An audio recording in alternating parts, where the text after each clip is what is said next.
का कारण बताओ, किस कारण से हमें ये दुख प्राप्त हो रहा है।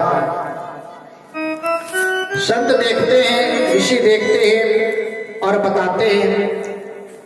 उसी प्रकार से इन्होंने कहा कि तुम परेशान ना, मैं देखता हूं। आज संत ने अपनी आंख बंद की और देखा। कहने लगे, बेटा तुम कह रहे हो मुझे संतान नहीं है, एक जन्म की बात, तुम्हारे 7 जन्मों तक कोई संतान नहीं होगी। ये जन्म तुम्हारा व्यर्थ गया, ऐसे तुम्हारे अभी 6 जन्म और व्यर्थ जाएंगे और तुम्हें संतान की प्राप्ति नहीं होगी। आत्मएव स्वयं ज्ञानी थे। आज उन्होंने विचार किया कि एक जन्म में तो मेरी ये हालत हो गई कि मैं अपने प्राणों को त्याग रहा हूं, अभी 6 जन्म और ऐसे ही मुझे अपने प्राणों को त्यागना पड़ेगा। और कहते हैं कि ये जो शरीर प्रभु ने दिया है ये बड़ी मुश्किल से प्राप्त होता है। 88,000 योनियों में एकमात्र ये मनुष्य का शरीर ऐसा है जो अपनी काया को पलट सकता है, स्वयं देव बन सकता है।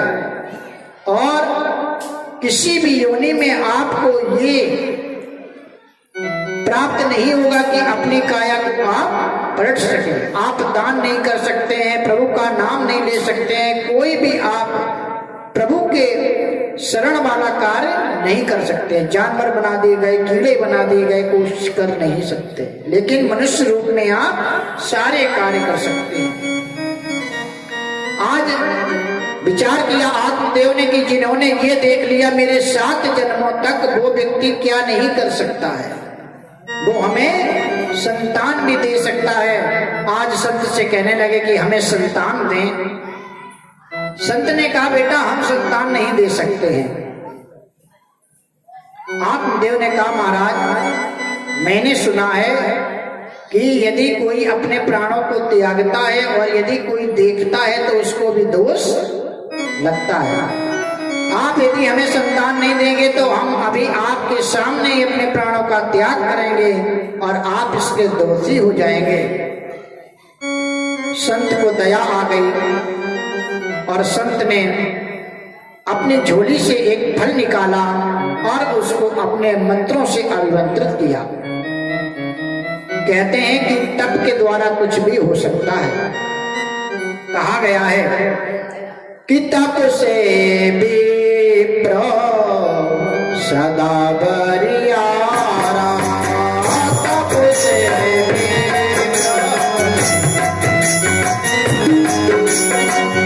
तप से विप्र सदा बलियारा, तप से विप्र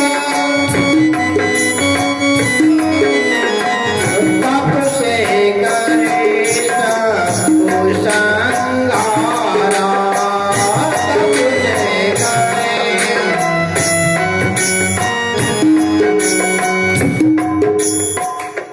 तप से विप्र सदा बलियारा, तप से करे शंभु संगारा। तपस्या एक ऐसा बल है जिससे कुछ भी हो सकता है।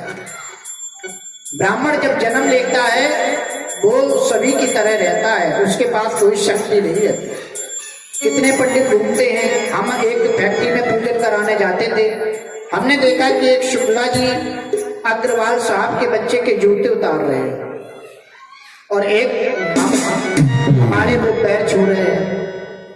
तो ये क्या है? वो भी पंडित है शुक्ला जी और हम भी पंडित हैं, लेकिन तप से विप्र सदा बलियारा, तप से करे शंभु संगारा।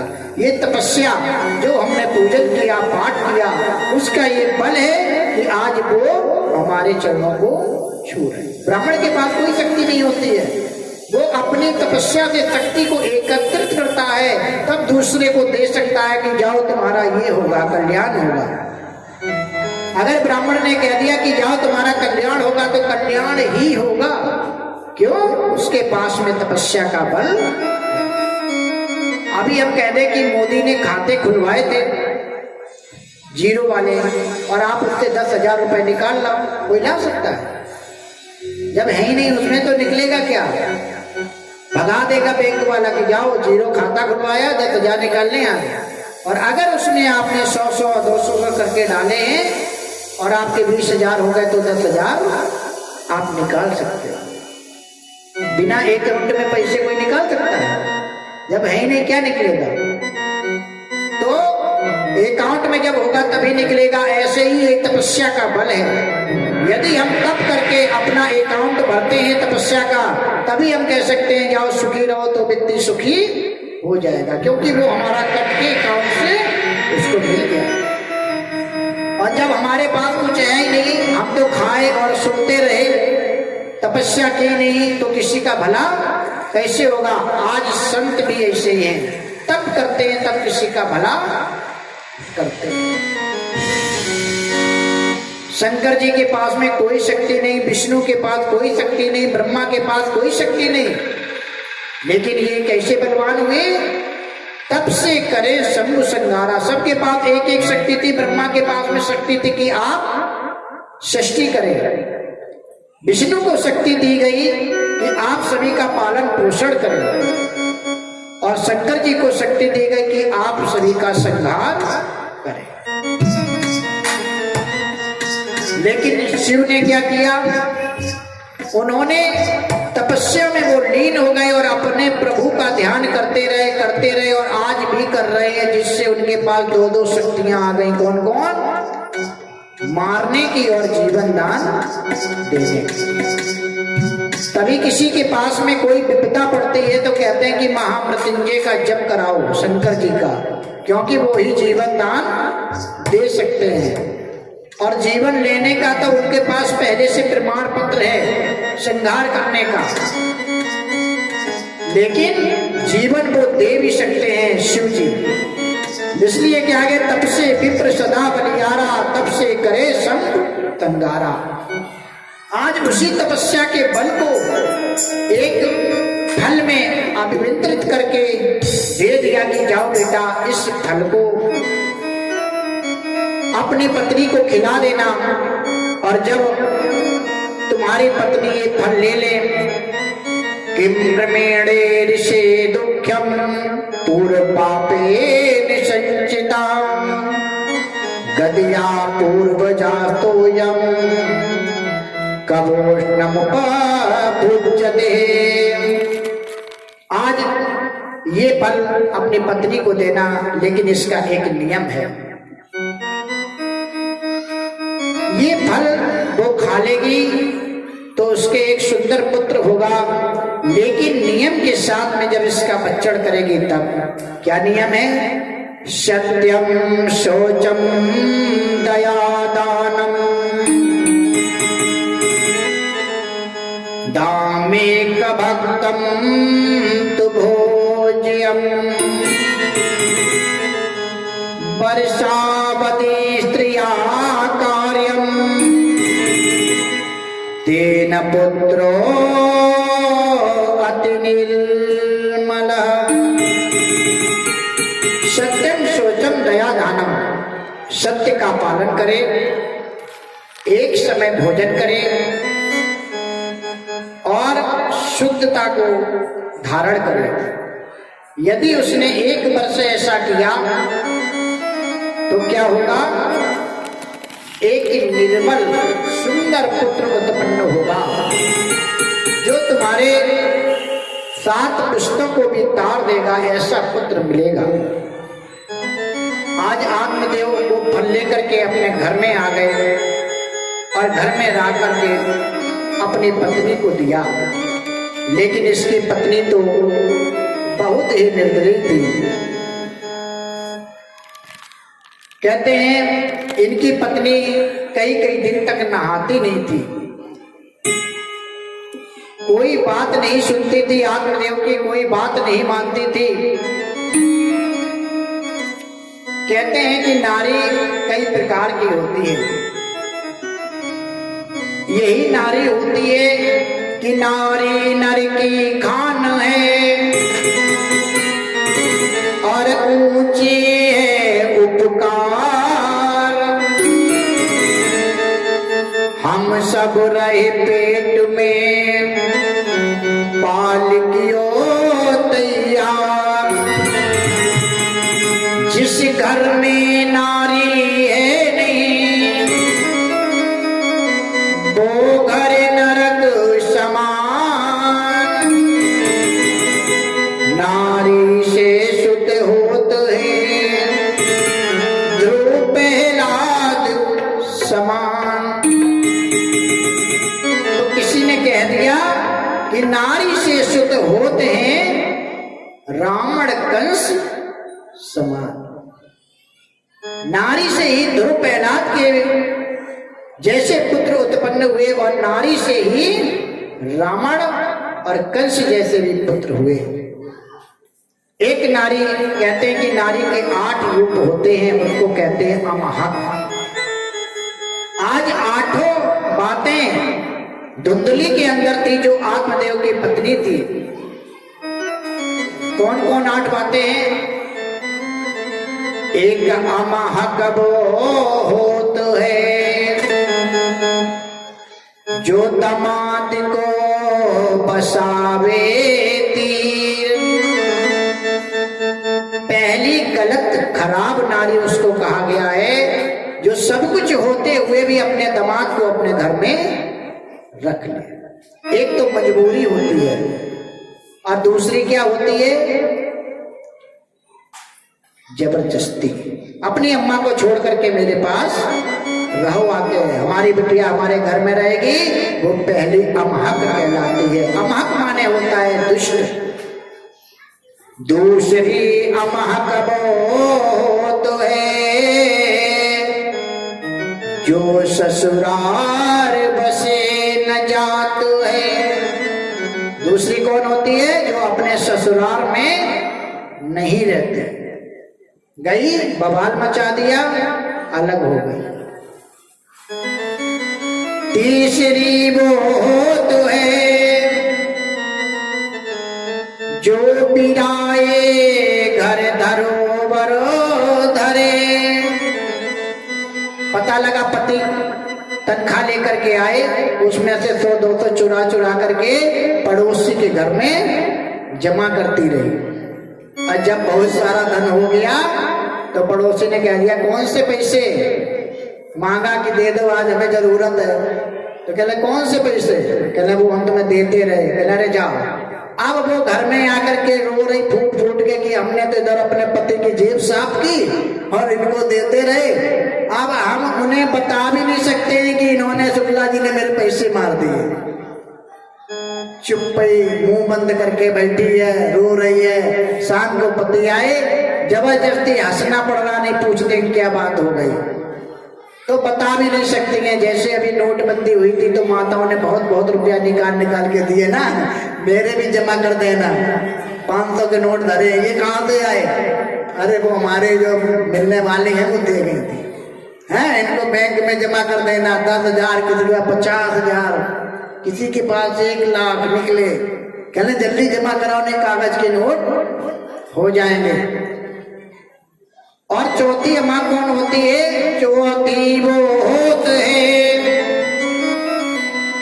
जो बिन काज बैठ जाता बतलात है।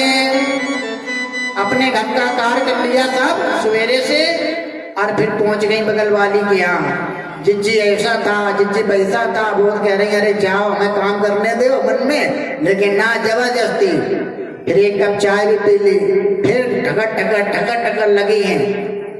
बिना बेमतलब की बात घर में जाकर के बैठ करके कर रही हैं, उनको चौथी दुष्ट नारी कहते हैं। आप लोग नहीं, आप लोग बहुत अच्छी हैं। हम उधर की बात कर रहे हैं, इटावा गए थे, वहां कथा कहे, वहां की बात। हाँ, 5वीं वो होत है जो बिन जाने की बात करे। 5वीं दृष्टि कौन होती है? जो बिना जाने की बात करे, जानते नहीं है। एक दिन हमारे तो यही LML वाले पुल से छुट्टी हुई थी फैक्ट्री की। एक भैया खड़े थे, कोई बात हो गई होगी, नीचे नहरिया में देख रहे थे। मेरे सामने की बात, एक भैया आए, अरे क्या हो गया? वो अभी मनमोह जी थी, कहने लगे अरे एक लड़का डूब रहा है सामने नहरिया में। वो भी खड़े हो गए देखने लगे। छुट्टी हुई थी, भीड़ थी, 3 हो गए, 5 हो गए।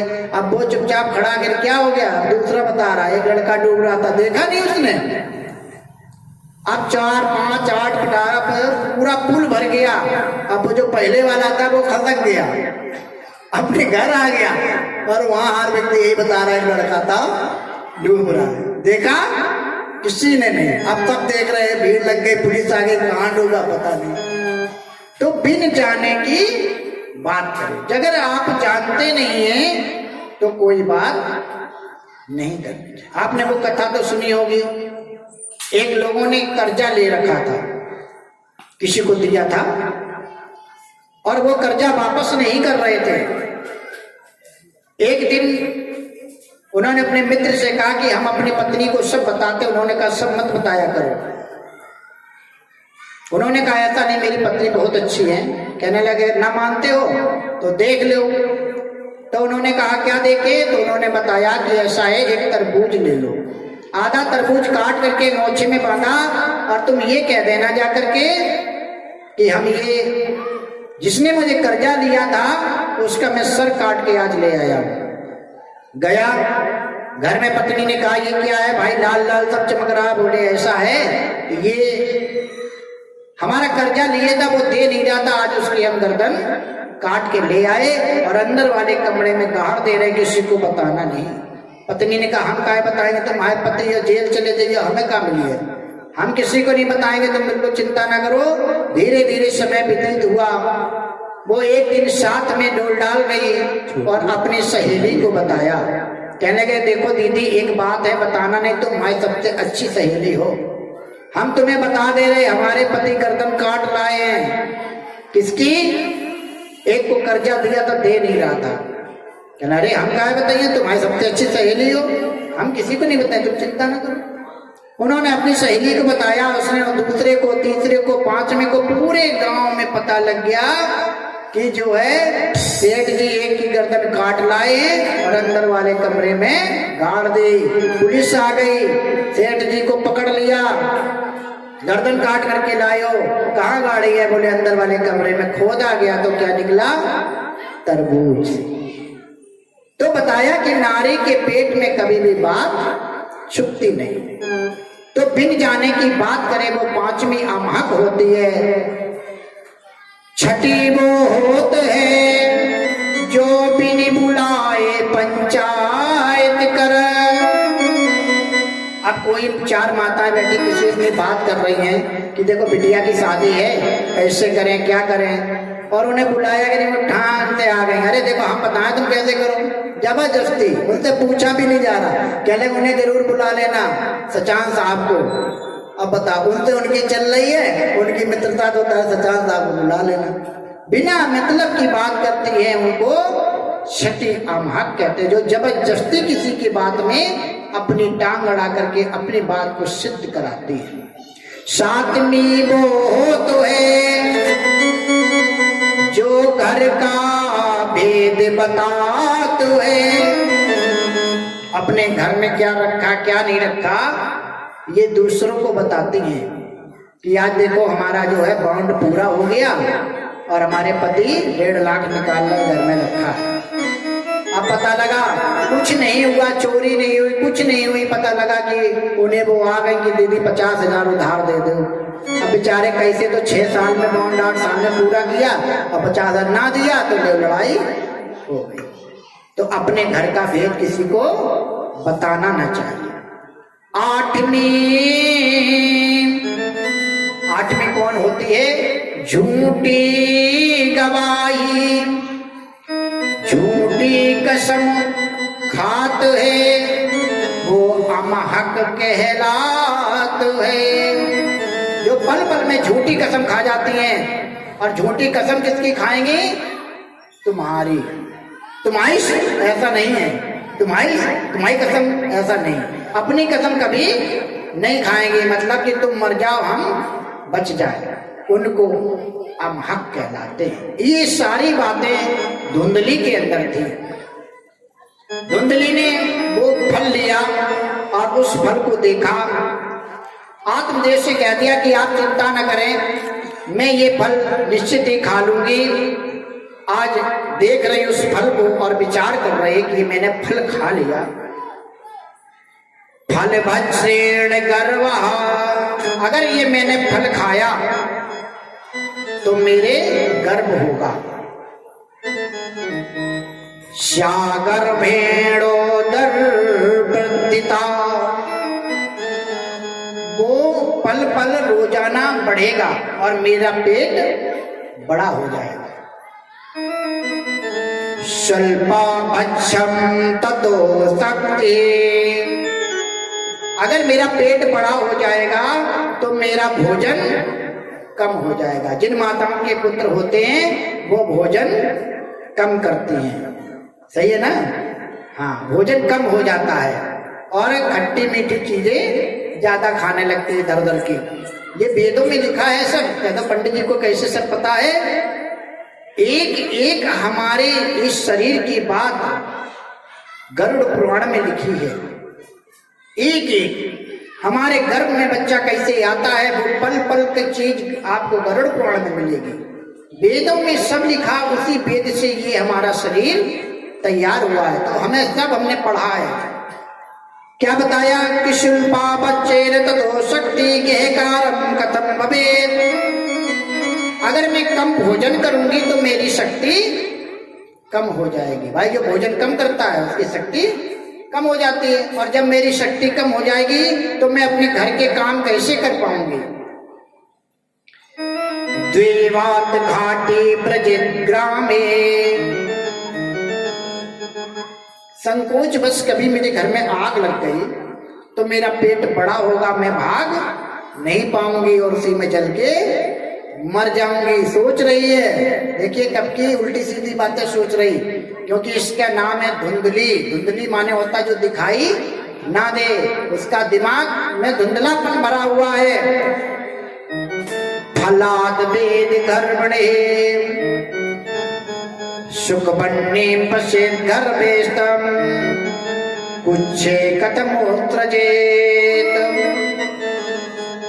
कहते हैं कि मैंने सुना है कभी कभी पुत्र सही से पैदा भी नहीं होते हैं, उल्टे हो जाते हैं, और अगर उल्टा पेट में हो गया तो मैं मर जाऊंगी। तीत कुचेदागतो गर्भस्तदा में मरणं भवेत प्रसूतौ दारुणं दुःखं सुकुमारी कथं सहे। मान लो कि संतान बिल्कुल सही से भी है हो गई तो गर्भावस्था में मरणम भवेत, यदि शिशु होता है तो वो नारी का दूसरा जन्म होता है। यदि संतान उत्पन्न हो गई तो समझ लीजिए